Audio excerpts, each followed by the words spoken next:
Welcome to Pluto and Capricorn. I'm Chiron Phoenix, a neo-shaman practicing quantum true sky astrology, numerology, and sacred geometry. Every week, I do my best to help you on your journey of growth, self-discovery, and healing as we dive deep into the Plutonian age of Capricorn. Pluto is the planet of transformation, and Capricorn is about ambition, structures, and deep spirituality. As we get further into the current Pluto and Capricorn transit, we'll see more and more changes around belief systems, laws, and striving to become more authentic. These and many other changes will be at the forefront of this period. During this time, there will be a great need to develop practices that can facilitate the changes we all feel are needed. This podcast is here to introduce you to practitioners that work directly with their clients to help them on their journey. Now, let's embrace the Capricorn energy and dive deep into the sea of knowledge, and then climb like a goat to the mountaintop with a new perspective. This is Pluto in Capricorn. In a past life, you had a very traumatic emotional event, and that got stored somewhere. Where does that get stored? And in this lifetime, it shows up as the south node of the moon. So looking at the house and the sign of the south node of the moon and a whole lot of other things, I can come up with the archetype that created the wound.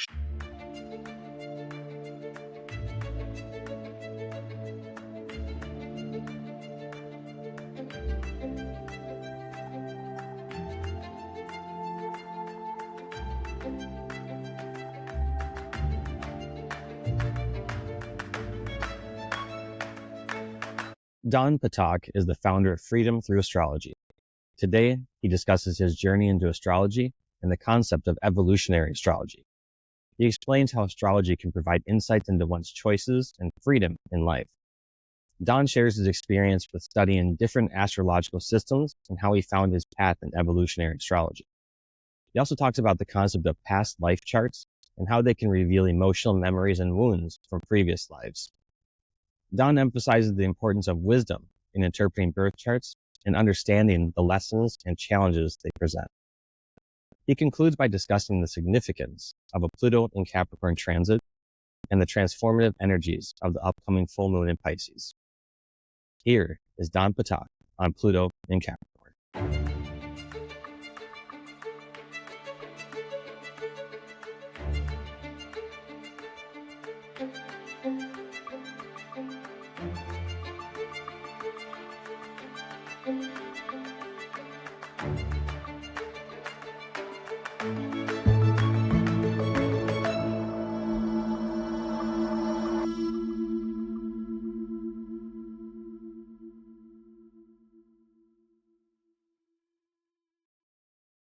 All right, excellent. So, Don, you're with your company. It's called Freedom Through Astrology. Is that based off of your location? Because I was looking at your website, and it looks like you're in Freedom, New York. Is that correct? Yeah, that was a bit of the inspiration because I do technically live in Freedom. So it was always a personal joke of mine. And I thought, how can I use that? I really live in Freedom. What could I do with that in astrology? And it just kind of came together.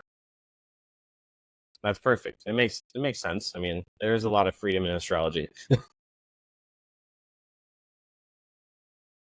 Yeah, when you understand what your birth chart is and what the stars are actually teaching you and how it's actually explaining you the choices that you have in life, then when you understand the choices, you truly have freedom. You're not locked into this prison of fatalism. Yeah, I really like that. That makes a lot of sense. I started studying actually during the COVID shutdown, which gave me extra time to dig into it. So that gave me my start, and I studied, traditional tropical astrology, but realized that things were off, and then dug a little bit into Vedic astrology because I have a bachelor's degree in history, so I wanted to study the history. How did we get here? And I learned about Vedic astrology, and what I liked about Vedic astrology was they were more in tune with the visible sky, with the constellations.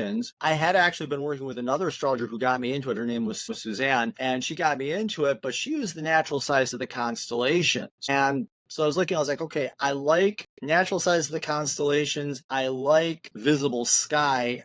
how do I get the two of them to actually work together? And on my lunch break at the school that I was working at, once some of the COVID restrictions lifted, I ran into this commercial on Instagram, call it what it is, about 13 sign visible sky astrology. And I started exploring into that. And that was with the Sidereal Revolution and Ike, and then Athen Shementi's work. And I realized this is everything I'm looking for as far as, visible sky astrology, natural size of the signs. That was great. I was taking courses with Cassandra Joan Butler, and she was looking at the way I was interpreting things and the questions that I was asking. And on the last day of the first course that I was taking with her, she said, Don, you really got to look into evolutionary astrology. And something inside me was like the spirit on a bullhorn into a microphone saying, do this. So I started looking into evolutionary astrology, which teaches that you are not your birth chart. Your birth chart is your birth contract. It's a map of the lessons that you came here to learn. So it's not you're stuck in this rut. This is who you are and you can't change. It's, if you're thinking of a race, make your birth chart the end line. It's the person you came here to become. And that to me was the greatest freedom, because now it meant that, hey, if I'm looking to become a better version, like I have a Taurus sun, wow, I'm not stuck being this bull in a china shop when I get angry. I can actually learn to calm myself down and find peace and all that stuff. And learning all the different things. I have a Gemini ascendant with Mercury in Gemini. Instead of constantly talking and saying nothing, I can actually learn to become a clear, concise communicator. So this, seeing all the choices and opportunities that my chart opened up once I started learning and studying evolutionary astrology, it was like, my God, the world is open. Okay. Yeah, it sounds a lot like it. So that's really, really interesting to me, because that's kind of a thought that I've had too, and I've been playing around with it, and how a birth chart, actually when you draw a birth chart, and I've been drawing birth charts lately, and when I look at them, I kind of had this epiphany moment where I was like, this seems like a portal. This is like someone's personal star portal or map, kind of showing you almost where you incarnated from, or what your blueprint of your soul or your spirit is, kind of that energy that you came here and manifested into materiality with. And it's a way to find kind of those roots back to what makes you who you are. So I'm curious as to if that kind of resonates with what evolutionary astrology teaches as well. Yeah, I think we're on the same page with that. It's, to me, when I'm looking at a person's chart, I'm looking at their soul contract. This is who they came here to become. This is their higher self that they came to grow into. So I think we're in agreement on that. Just we're looking at the same. We're looking at, if we're in the art museum and we're looking at a picture, we're looking at the same picture, seeing the same picture, two slightly different perspectives, but we're agreeing on so much. And I think it's amazing. Yeah, I think it's absolutely amazing.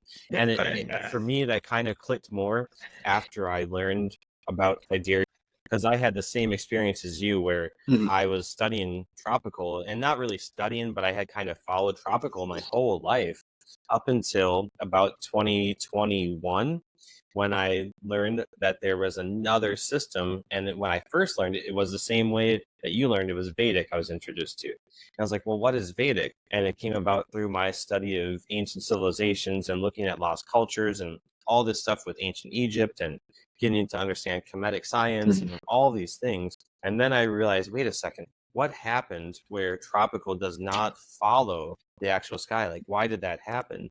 And then I dove into that history and found out, okay, yeah, I remember this whole precession thing with all the ancient civilization research that I've done. That's the disconnect. Now I understand. So kind of the same path that you took to get to where you're at now. And it's very interesting to me that I feel like there's a lot more of that happening lately. I see more and more people that are looking into that. And I don't know if that has something to do with stuff that's not related to astrology, that is completely related to precession, and people being interested in like Egypt and Göbekli Tepe and all these ancient places that seem to be evidence of these people in ancient times looking at the sky and mapping things on the ground to the sky. And it kind of makes you go, oh, they're looking at the sky, putting that on the ground. And also seems to be a resurgence of like Hermetic knowledge with the law of correspondence with as above, so below. which to me also ties into astrology, where it's whatever's above is what's below. The two are tied together. Oh yeah. I work at a local public library during the summer, and we did an introduction to astronomy last night, and it was very interesting listening to these guys from a local astronomy club talking about how the moon was in Scorpio. And people are like, I thought Sagittarius, and then they actually explained, no, visible sky, it's in, if it was darker and we didn't have the cloud cover, we could see the moon, just not the stars behind it. And we could do that. We would show you the constellation Scorpio. So it's really, it's really starting to come out in different ways. And when people are open and ready for it, it just mushrooms out for them. Yeah, absolutely. I was taking pictures of that last night, actually, and seeing how you can see is the moon right next to Antares there in the sky. Like it was right there. And I was like, it's undeniable that the moon is right there in Scorpio. And I can see the teapot of Sagittarius over here and the moon nowhere near it. And it's just, we have to be realistic about it and say that we're living in an age of disconnect where if you can't see it there, it's not there. Yeah, I was a school teacher, and honestly, the history we get taught in schools, is like there's what you're reading in the textbook, and then there's what really happened. The two can be so far removed from each other. Yeah. Plus my media literacy studies as well. There's what happened, what really happened, and what gets reported. Yeah, absolutely. So another thing I was reading about on your website, so we talked a little bit about the evolutionary astrology, but you were talking about the past life chart. So what is that exactly, or what are you looking at to see in a chart how to look at what that is, or just describe that a little bit? Real quick, what that is when a person asks me to read their past life from their chart, instead of looking at the sun, I'm looking at the south node of the moon, because that's an emotional memory. Okay. So when I'm doing that, in a past life, you had very traumatic emotional event, and that got stored somewhere. Where does that get stored? In this lifetime, it shows up as the south node of the moon. So looking at the house and the sign of the south node of the moon and a few other things, I can come up with the archetype that created the wound, show you how it's showing up in this lifetime. But then if the chart shows you a problem or a challenge, it always gives you the answer. So how you heal that south node wound is you go to the north node. And then there's a way that you read the north node that shows you how you can heal the wound. Okay. And it's very interesting. Very interesting. Okay. So you're looking at that, obviously the opposition of those two, the south node to the north node. And do you find that there's situations where you're looking at that aspect and you can see a conjunction where there's planets there also with one of those nodes that have an impact on that, or some type of another emphasis on that? And how would that work? Yeah, I won't use the person's name, but this has actually popped up more than once. Had a person, logically they're female. They had the south node conjunct Mars. So in the previous life, and when I was looking at that, and I the same question, it pops up more than once, which is very unusual. And I asked this person, you ever feel like a man trapped in a woman's body? And the one person burst out laughing. And I was like, what's so funny? She goes, she said, all the time. I feel like I'm a foreigner in my own body, yada, and explained it. And I said, okay, when we're looking at your south node here, do you see Mars conjunct there? And they said, yeah, in a previous life, you were a male. And then I proceeded to explain what happened and off of the aspects, paint a story, and just the look in their face was, oh my gosh, that is the crisis I'm facing in my life right now. And that is describing, and they literally told me about a personal problem that they were facing that, I was able to map out on the chart using the aspects to the south node and a few other things. And it's quite shocking. So when you have a planet, like if it's conjunct the south node, that adds to the identity. If it's in opposition to the south node, then it's a blockage. It's something that was standing in the way. I had again, I'm not going to use the client's name. They had, I believe it was Jupiter. No, it was the sun. I'm sorry. It was the sun. And what was standing in their way or what was instrumental in causing the wound. The sun symbolizes a powerful leader. So there was a very powerful and influential leader that caused that was instrumental in causing them their injury. However, because of it being conjunct the North Node, when I was reading the North Node and I was looking at the Sun conjunct the North Node, essential in this lifetime for them was learning who they really were and claiming their own power and claiming their own identity. You find where there's other aspects like a sextile or a quincunx that has an effect on that, and what would that factor in, or how would that work with that chart or that position? Absolutely. I actually, in the course that I took on reading past lives, we cover the big five, and I've just discovered other books that I want to get my hands on. I'm hoping that it adds more to the aspect. But things like squares become blockages and problems and stumbling blocks. Trines can be situations or people that get you into trouble all too easy. They're the if you ever watched Leave It to Beaver, there's a character called Eddie Haskell, and Eddie always got Beaver and whomever into trouble and was always that proverbial, the stereotypical archetypal troublemaker. Is that person that got you into trouble, helped you get in trouble, helped create the problem. Sextile is very similar to that as well.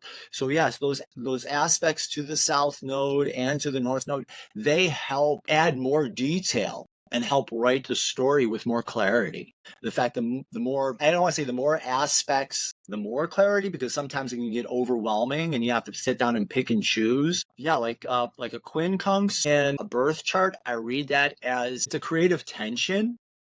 If you have the artist who's looking at that block of rock and it's like, okay, how do I, that I need the inspiration, versus if I'm looking at it at a birth, if I'm looking at it like as a past life, I would be thinking that creative tension is some sort of, again, it's just shy of an opposition, so it's some type of blockage that's just out of sight and just out of your awareness that you can't see, but it's caused like an indirect.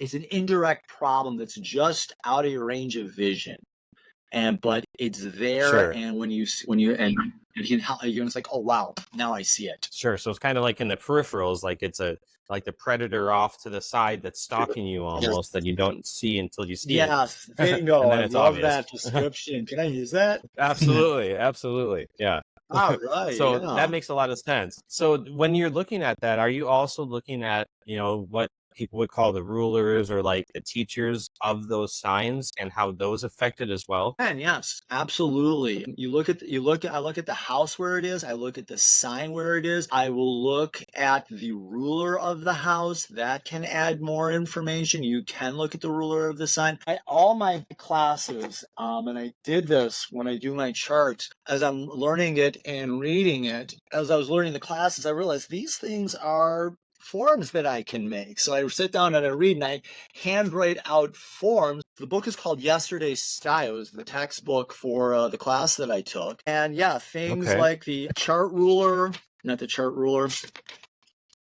Yeah, but the ruler of the ruler, you can look at the sign, the house, the planetary rulers of the sign in the house where it is. You can dig into that. That adds in more definition and more information. So yeah, you can dig and explore into all of that. And the key piece is wisdom. The key piece is wisdom, because if you get so much information, and the teachers in the course had said that many, many times, if you as a reader are feeling overwhelmed, your client is lost. So it's knowing, I'm looking at this, okay, I'm feeling comfortable. Okay, now I'm starting to get confused. Where did I get confused? Step back. Okay. So it's knowing, it's wisdom and knowing what to read in the chart and what to kind of let go and say, okay, that's adding confusion to the chart. It could be a second life. I'm trying to incorporate two lives into one, because that does happen where a person is actually trying to heal two wounds that are similar.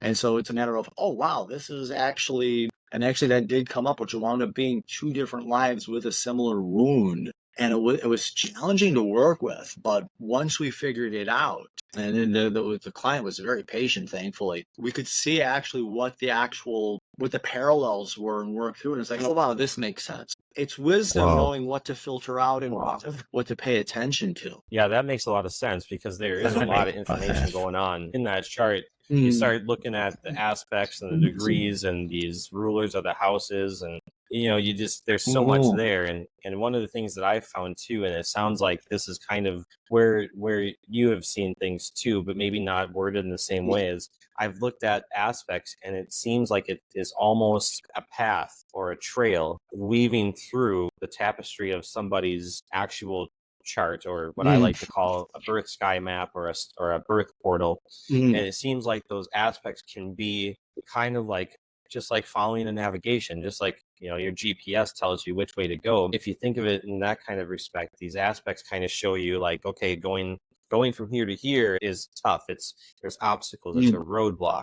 But then when you make this turn from here to here, this point to this point, we see there's ease, or there's not so much tension, or there's learning between these and the way that they're positioned. So I've kind of seen how they all kind of tie together. Literally, they're like tied together energetically in different ways, and that creates tensions or ease or whatever. And then combined with it actually makes geometry too, because now we're measuring angles and we're seeing this geometry, which to me, as soon as I think of geometry, then I start thinking, I was talking to Brenda about this too last week, and talking about how that geometry makes music, because it's vibration, so it makes music. So it's making music from somebody's like chart actually, and there's a harmony of the spheres going on and how they're resonating with each other. So I'm wondering if that like makes sense with kind of how you interpret things and how you see things. Yeah, I can see that. That's incredible.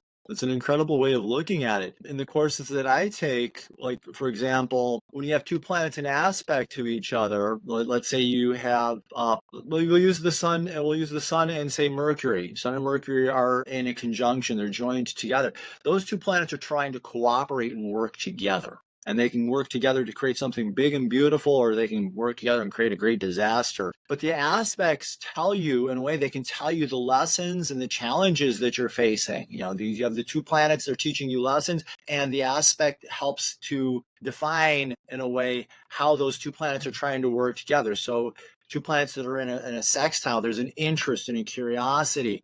With the trine, yeah, this is going to be easy. When you put the effort in, you put in a little bit of effort, this is just going to flow real nice and easy. With the squares, when you've got two planets in that square, yeah, that's going to be tension.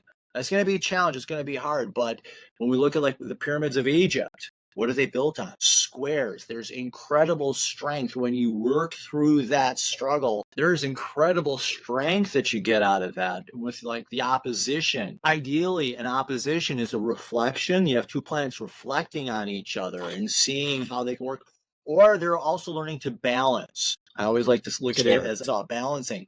But if they get into that power struggle of the tug of war, everything gets lost. So yeah, so it's like you're learning how these planets are trying to work together and what is their end all aim. Are they trying to create an interest? Are they trying to help you make things go smooth and easy? Are they working to build strength? Are they teaching you balance?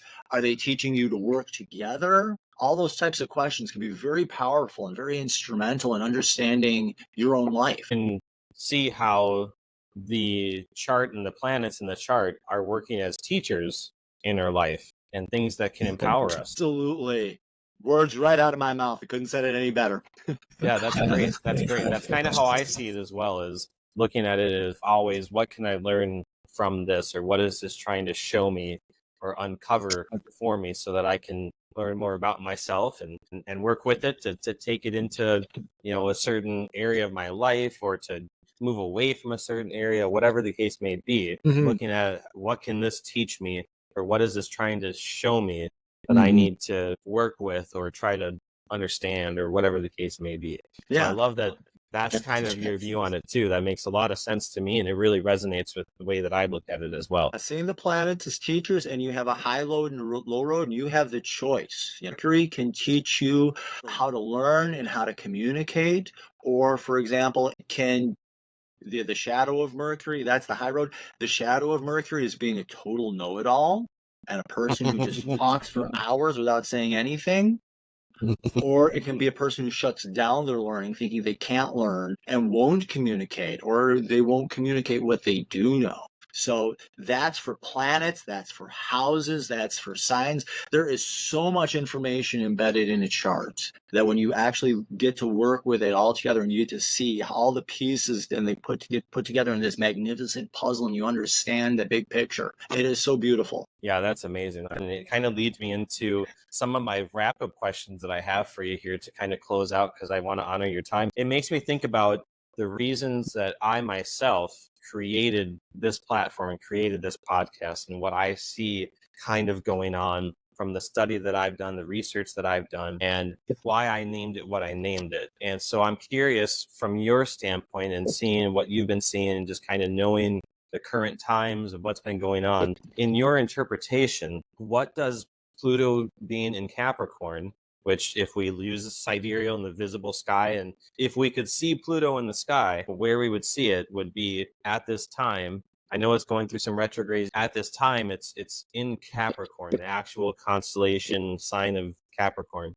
So when you think of that, and it's like a 14-year time that it takes to go through that, kind of what does that mean to you, or how do you interpret that, or what is that position meaning for us now? Pluto is the planet of transformation. Capricorn, the aim of Capricorn is to achieve a great work or integrity, or build your integrity. So when I'm seeing Pluto in Capricorn, this is you doing the transformative work, the internal work to achieve a great work of your life, to build your integrity, to build your character. So that's so I'm seeing that. That's just off of your name. With the retrograde, Pluto's retrograde is going to take it into Sagittarius, and in that it's going to be working on transforming belief systems.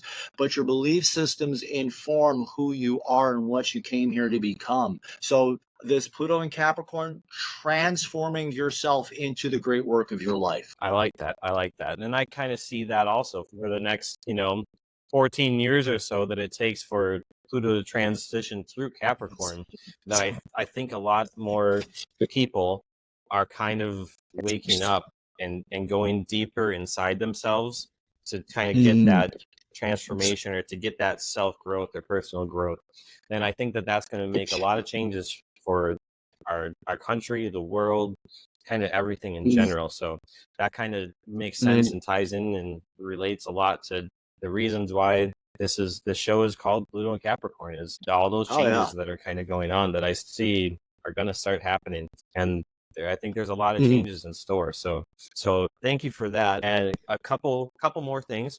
How can people reach you, and what offerings do you have for people personally that you could do for them? You can reach me at freedomthroughastrology.com. That's THRU. I have a Facebook page. You can find me there. If you search Don Bird, that's actually what I use on Facebook.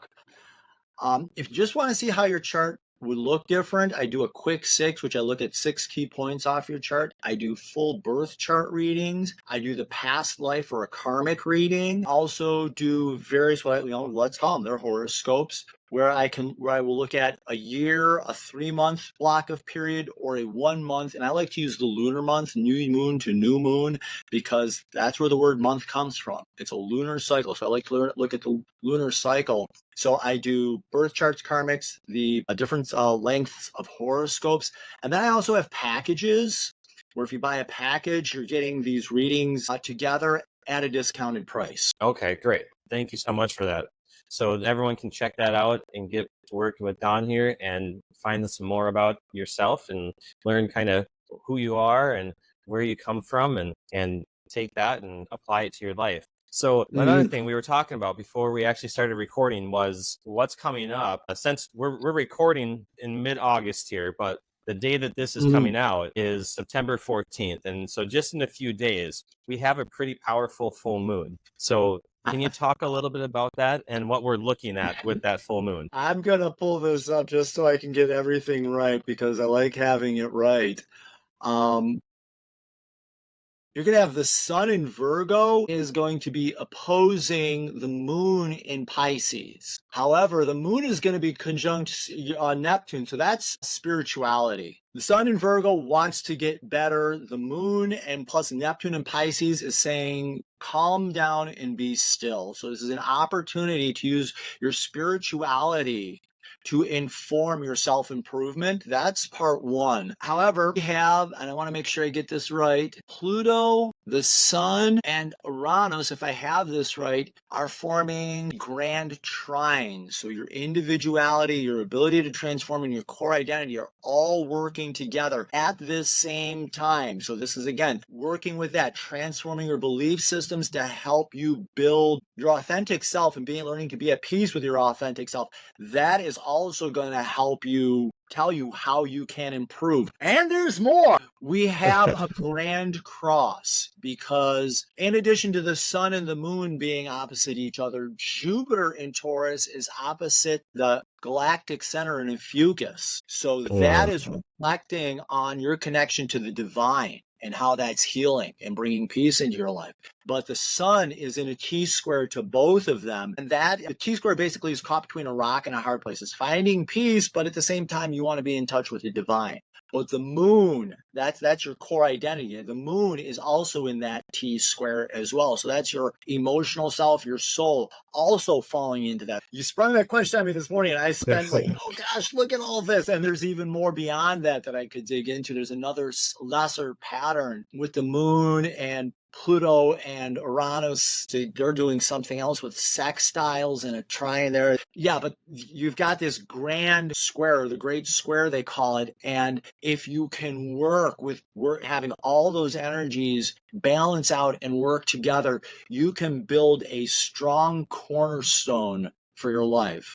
You've got the opposition, you've got a great cross, you've got a trine, and then just up at the top of the trine, we have two more sextiles, which are excitements and interests forming at the top. And that forms a kite, which I recognize the pattern, but I'm not 100% sure to read that accurately. A person to get to read that, I'll throw her name out there. I enjoy reading her forecast every day. Maria Schumacher would be able to read that incredibly accurate. Also, Julie, if you're familiar with the Radical Astrology group, Julie Sherwood, both of them would be able to read that kite incredibly well. I'm aware of the pattern, but I just haven't come up with a comfortable way that I'm comfortable trying to explain it. And like I say, I think clarity is of essence. But that full moon, if you work through this full moon properly, you can set a strong cornerstone for your life that anchors you in both your spiritual self and in your physical self. And it just anchors it all together and sets a powerful foundation stone for your life. So we've got some intense energies coming up, is what I'm understanding, to work with and to really kind of see how that's going to play into our lives. And it's exciting for me because we're going to a big concert actually here in Phoenix. So it's going to be interesting to see how that goes because it's going to be, I think, a pretty magical time. So I'm really looking forward to that day. And I'm just working with the big five on that one. There's even more buried in there, I'm sure. I didn't go beyond the big five. I'm looking forward to seeing what you come up with for that because I enjoy looking at your different readings that you put out for the different aspects and transitions. So I'm looking forward to when you have a chance to kind of deep dive into that and put out what you're seeing on that one once you go through it all. I may have to do that one as video. Absolutely. Yeah, because that's going to be a big one. Yeah, understatement. Well, right on. Well, Don, I want to respect your time and let you get out of here, but I want to thank you so much for sitting and sharing with me today and sharing with everybody. And before we jump off here, is there anything else that you want to talk about or leave with us that we didn't cover? I just want to reinforce a key thing that I keep saying to people. You have choice and you have the power to make the decisions in your life. When you understand that simple piece of information, you unlock the chains that are holding you down and back. That's perfect. Well, thank you so much for that. And make sure everybody check out the show notes. If you need to go back and hear Don's links again, you can do that. But otherwise, they'll be in the show notes. And again, thank you so much for being here. And I really appreciate it. And I hope you have a wonderful day and a wonderful week. And I look forward to doing this again. All right. Look forward to further contacts with you. This is amazing. Right on. Right on. Thank you so much. Thank you.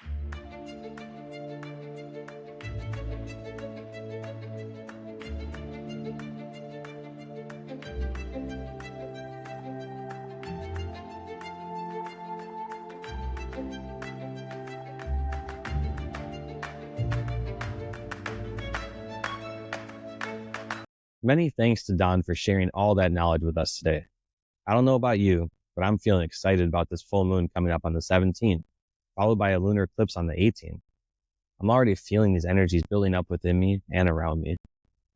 I highly recommend doing a ritual that resonates with your own personal practice for this full moon to help align your energetics with your authenticity. These full moons are powerful portals to connect with our higher selves and develop our own personal gifts and manifest our intentions into reality. Please check out Don's work by following the links in the show notes. Here you can also find links to my socials so you can follow and share my work as well. I hope these conversations are relevant and helpful to your journey of growth and healing. If you find value in them, please leave a positive review, comment, and share them with people you think can benefit from them. Thank you again for listening, and I'll see you next Saturday on another episode of Pluto and Capricorn.